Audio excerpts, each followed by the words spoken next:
Financial Accounting, FRK 321, continuing with hedging, and lecture number 3, we're now looking at the firm commitment of a cash flow hedge.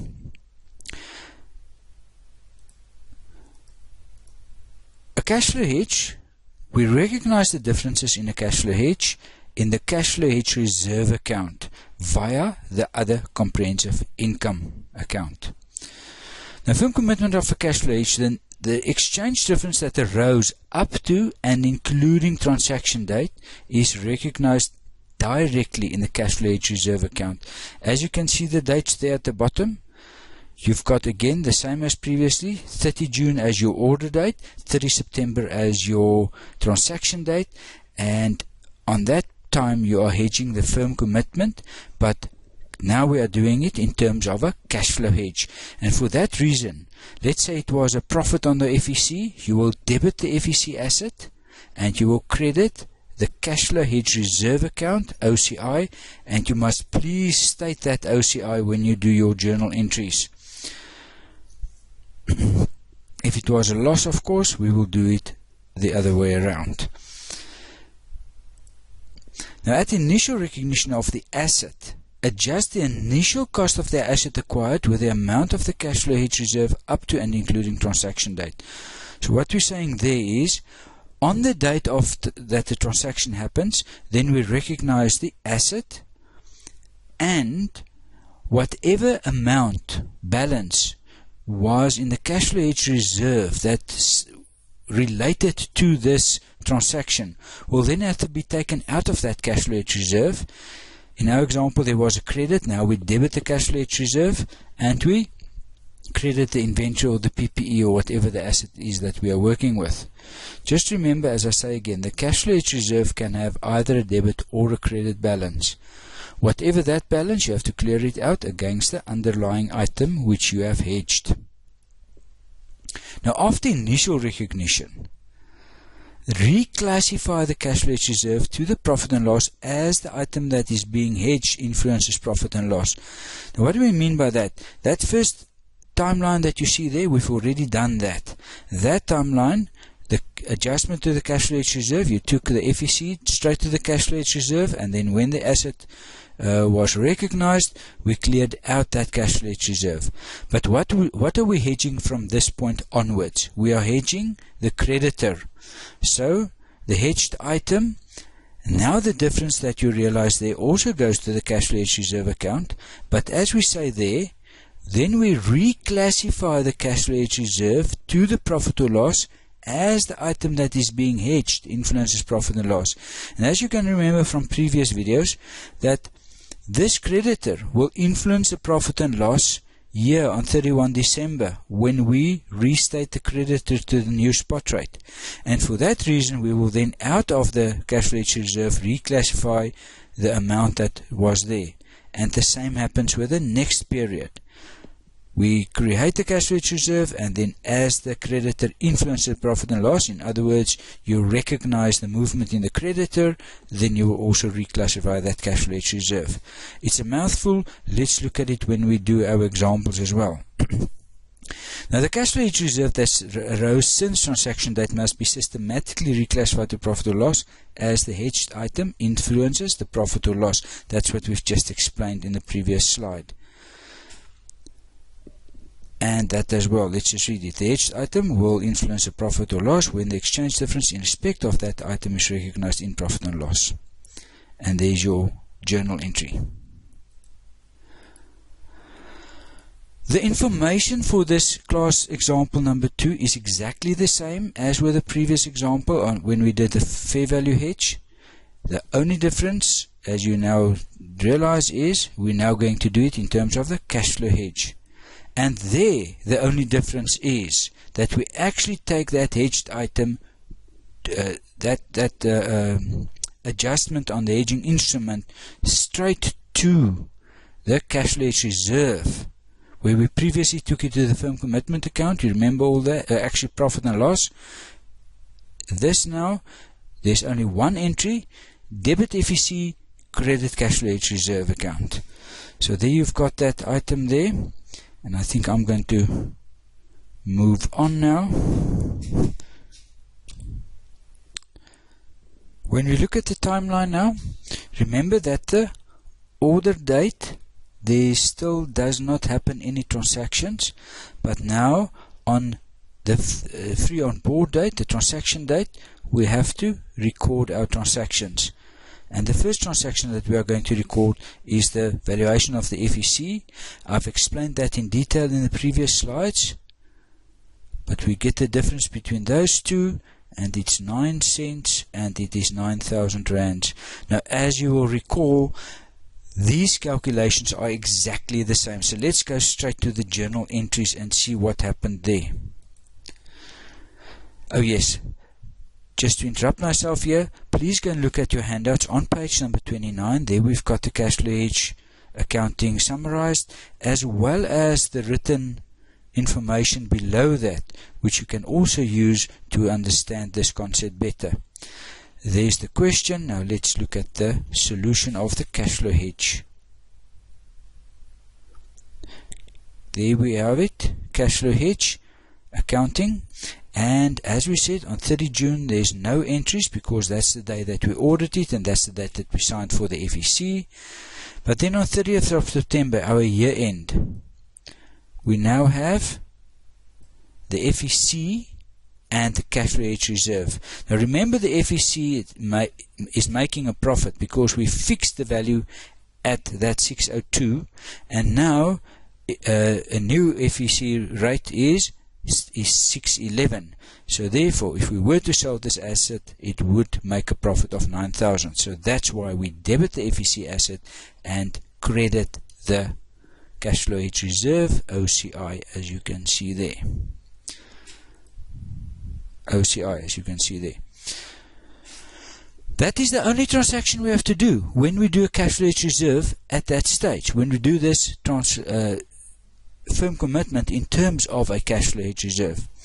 Then the second entry will be to bring our inventories into account because it is transaction date. So debit the inventories and credit the creditor.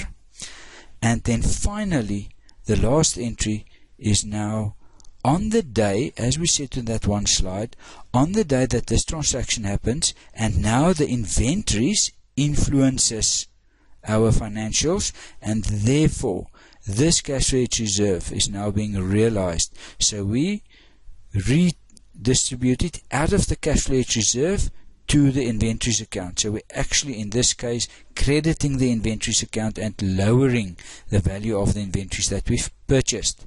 So effectively, we've fixed the value of that inventory relatively close to the spot rate that we had at that date. As you can see with these three accounts, the FEC asset had to be adjusted, its value increased, so we adjusted the debited the FEC asset and we credited the cash flow hedge reserve account with the 9,000 rands. And then on transaction date, the creditor had to be brought in, the inventories on the one hand 610,000 and on the other hand the creditor at 610,000. Now, because remember what happened was initially we were hedging a firm commitment in terms of a cash flow hedge. Now firstly, because it's in terms of a cash flow hedge, that adjustment has to go to the cash flow hedge reserve. Secondly, because it's a firm commitment that we are hedging, on transaction date, whatever amount that we've created in this cash flow hedge reserve must be taken out of that cash flow hedge reserve and taken to inventories as a credit, and we set it off against the inventories that was purchased in this transaction. We have now done the transactions on transaction date, which is that period there. So the next period that we are looking at, the reporting period, is the year end. So we're going through the same motions again. We take the forward rate and we, for the hedging instrument at year end, we compare it to the previous forward rate given to us, and that will now give us the difference in this case of 6 cents. So that is 6,000 rands, as we already know, and that will be our adjustment against the FEC asset on the one hand and the cash flow hedge reserve on the other hand. And then of course we have to do the same calculation with the creditor. Get the spot rate of the creditor at year end and compare that to the spot rate of the creditor at the transaction date and get the difference, and when you calculate it you will see it is a 5,000 rand difference. So let's go and have a look at that journal entry.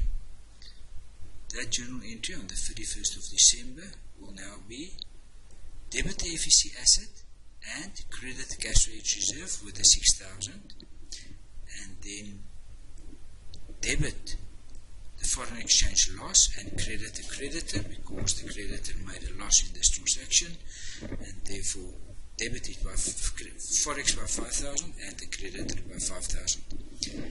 This brings us to the next item. As you can see, in this second period, at the end of December, year end, we have the following items.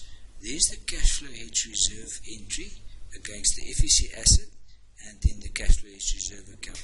So because it's cash flow hedge accounting, we still have to do that entry to the cash flow hedge reserve account there. But then when the creditor now is realized, so that 5,000 was realized against the profit and loss, which we must still put in journal 4, creditor 5,000. Now when that profit and loss is recognized in that profit and loss account, that means that this cash flow hedge reserve balance that's lying here has now been realized, and for that reason we have to realize that account out of the cash flow hedge reserve, and in this case straight to the profit and loss, because that is what has been influenced by the creditor's entry, was the profit and loss. So that's the reason that we now take it out of the cash flow hedge reserve and take it to profit and loss for the period.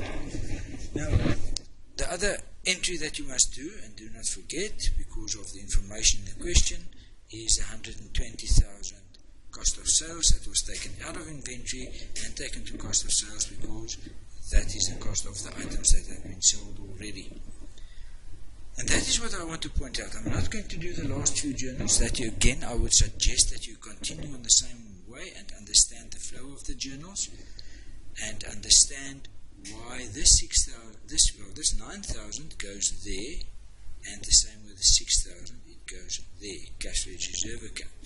And then once the items is realized, in this case, this 9,000 related to the assets still being purchased, so for that reason we put it in there, and this 6,000 relates to the creditor, and the creditor influenced the profit and loss there due to this transaction.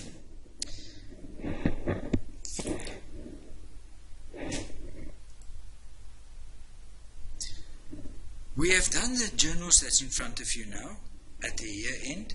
Now the journals on 31 March, I would suggest that you now go and look at those journals and see that you follow them on the same principles as we've just done.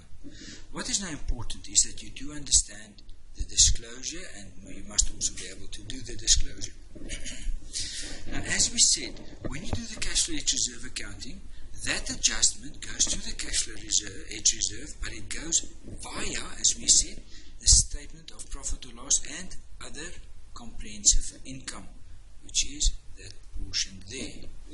And then when you go to your statement itself, it says profit for the year, and below profit for the year we've got the comprehensive income for the year, net of tax, and then we have cash flow hedge reserve. Now that 9,000 is the one that went into the cash flow hedge reserve via the other comprehensive income.